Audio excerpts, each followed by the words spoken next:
ada ungkapan bahwa lidah itu bagaikan pedang bermata dua.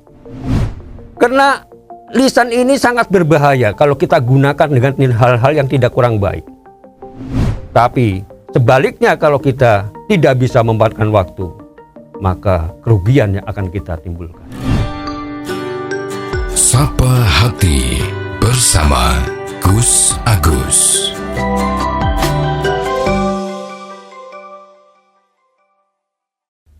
Sobat Diajeng yang berbahagia, akan menyebabkan satu permusuhan. Banyak dampaknya. Padahal kalau kita ingat, firman Allah Subhanahu wa Ta'ala telah memberikan petunjuk buat umat Islam, petunjuk buat manusia, petunjuk buat kita semuanya. Allah berfirman, A'udzubillahi minasyaitonirrajim. Bismillahirrahmanirrahim. Fabima rahmatin minallahi linta lahum. Walau kunta faddun ghalidul qalbi lang faddu min hawlik. Fa'fu anhum wastaghfir lahum wasawirhum fil amr. Fa idza azamta fatawakkal 'ala Allah. Innallaha yuhibbul mutawakkilin. Sobat Dimas Diajeng yang berbahagia, kalau kita perhatikan firman Allah tadi, yang mana di dalam firman Allah itu Allah memberikan arahan petunjuk pada Nabi besar Muhammad Shallallahu Alaihi Wasallam, yang mana kita harus berlaku lemah lembut sama sesama orang, jangan berkeras atau berucap kasar pada orang lain. Kenapa? Kalau kita berkeras, berucap kasar pada orang lain, apalagi dalam kita melakukan satu ajakan pada orang lain, berdakwah pada orang lain, mana mungkin ada pengikutnya? Mana mungkin ada yang mau mengikutinya? Langkah yang baik adalah pada saat kita terjadi satu hal yang beda pendapat, yang paling baik adalah bermusyawarah. Musyawarahlah. Apa yang sebaiknya kita harus lakukan. Inilah tuntunan dari Allah Subhanahu wa Ta'ala kepada kita semua. Sobat Dimas Diajeng yang berbahagia, selanjutnya adalah membuat keindahan kata-kata untuk berpura-pura.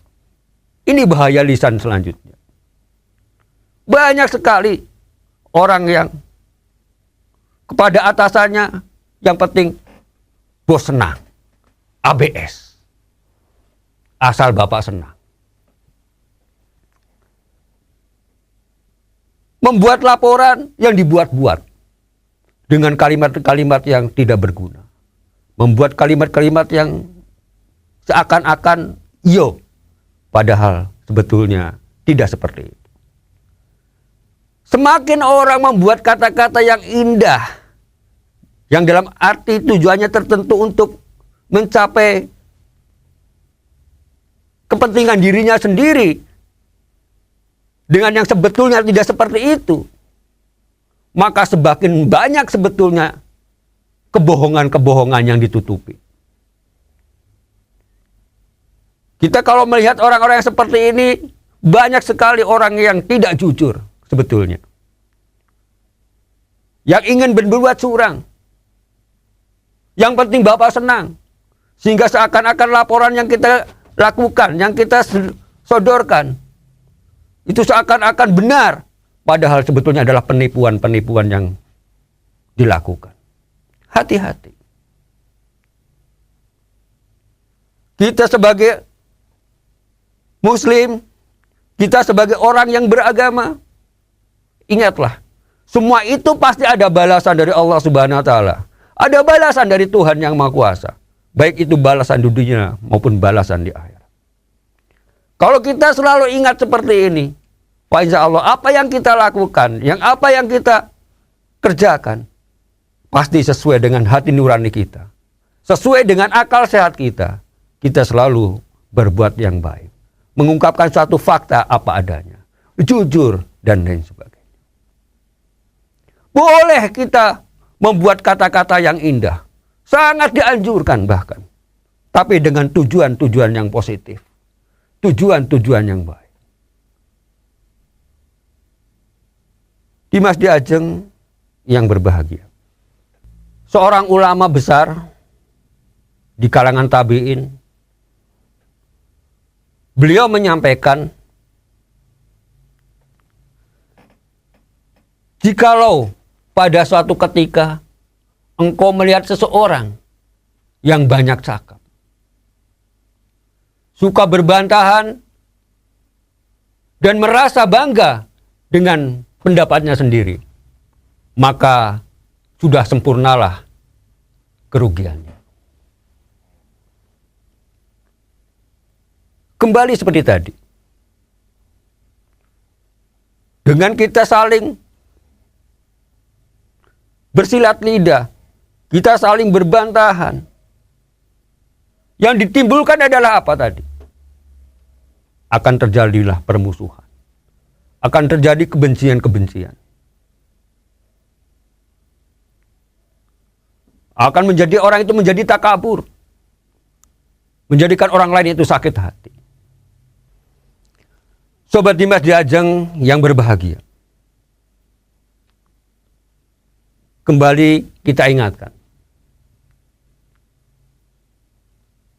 Bahwa dengan kalimat-kalimat atau ucapan-ucapan kita yang tidak terkontrol di dalam perdebatan, maka pasti akan menimbulkan hal-hal yang kurang baik. Seperti tadi sudah kita sampaikan, pasti akan menimbulkan dendam, kemarahan. Kalau orang sudah tidak terkontrol di dalam hawa nafsu kemarahan, maka apapun bisa terjadi. Ini sangat berbahaya. Sering kita mendengar berita, orang sampai berbunuh-bunuhan, kenapa? Ya karena dendam, karena marah. Dan itu rata-rata disebabkan dengan apa? Dengan ucapan.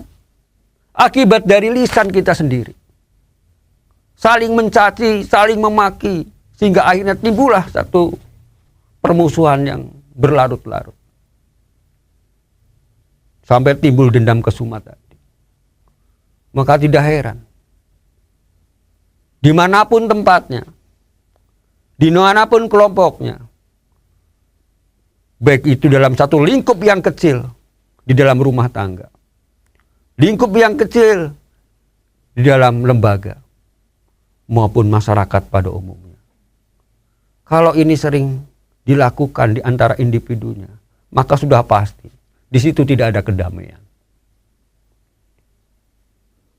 Yang ada hanyalah saling menghujat. Ini akan timbulnya lagi adalah membuat fitnah, memframing supaya orang itu menjadi jatuh harga dirinya. Sobat Dimas Diajeng yang berbahagia. Coba kita kembali pada ajaran kita, pada agama kita. Allah berfirman, A'udzubillahi minasyaitonirrajim. Bismillahirrahmanirrahim. Wa qulu linnasi husna.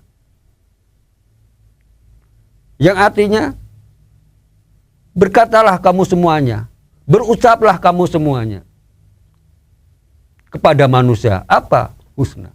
Dengan ucapan-ucapan yang baik. Demikian juga dalam hadis Rasulullah SAW bersabda, Al-kalimatut thayyibah shadaqah. Rawahu Muslim. Ucapan yang baik, perkataan yang thayyibah, itu adalah shadaqah. Enak dalam agama kita. Kita berbuat baik sama orang lain. Mengucapkan sesuatu yang baik pada orang lain. Say hello. Itu udah menjadi ibadah. Menjadi pahala sedekah. Kita berjumpa dengan sahabat kita. Saling tegur sapa. Saling sehat menasehati. Dengan senyum yang indah. Dengan yang rahmah tamah. Itu juga sudah sedekah. Jadi sedekah tidak hanya melulu dengan harta. Dengan kekayaan. Dengan uang. Kita berbuat baik pada orang, ya sedekah. Kita berkata baik, ya sedekah. Kita senyum, ya sedekah. Indah di dunia ini. Kalau orang-orang saling menyadari betapa indahnya kedamaian. Sobat Dimas Diajeng yang berbahagia. Coba kalau sebaliknya. Kita ketemu sama teman kita, sama tetangga kita. Tapi yang kita ucapkan, yang kita sampaikan, ucapan-ucapan yang rendah. Misal kita memanggil teman kita, namanya si Fulan. Bukan manggil namanya. Hei babi kesini. Bayangin, Masya Allah. Ya. Hei kesini misalnya. Atau mengucapkan sesuatu yang kasar. Lebih kasar dari itu. Banyak sering terjadi. Walaupun seakan-akan sendagurau. Tapi kadang orang pada posisi tertentu. Mungkin hatinya sudah tidak enak. Mungkin sedang kalut banyak pikiran. Walaupun terbiasa dengan sendagurau-sendagurau yang seperti itu. Tapi bisa jadi saat tertentu dia akan merasa bahwa itu sangat menyakitkan. Maka jagalah lisan kita. Untuk berkata-kata yang baik. Jangan berkata kotor. Kenapa? Kalau kita mengucapkan perkataan kotor pada orang lain. Itu akan menimbulkan kebalikannya. Pasti orang itu akan mengucapkan kata kotor juga buat kita sendiri. Sobat Dimas Diajeng yang berbahagia. Rasulullah Shallallahu Alaihi Wasallam bersabda, "Iyyakum wal fahsya, fa inna Allah Taala la yuhibbul fahsya, wa la tafahhus."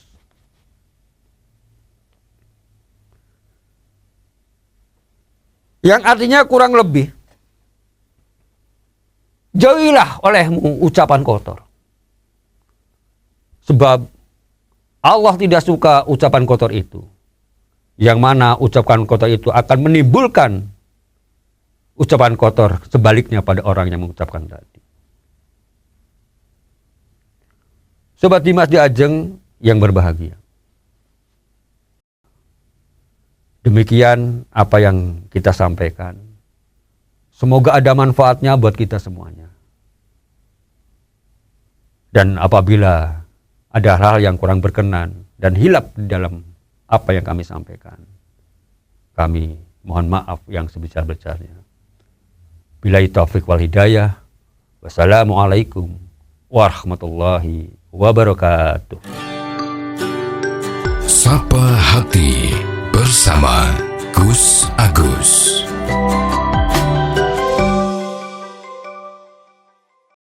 Dipersembahkan oleh Ziman, enzim antioksidan aktif, menjaga kesehatan dan memperpanjang usia Anda.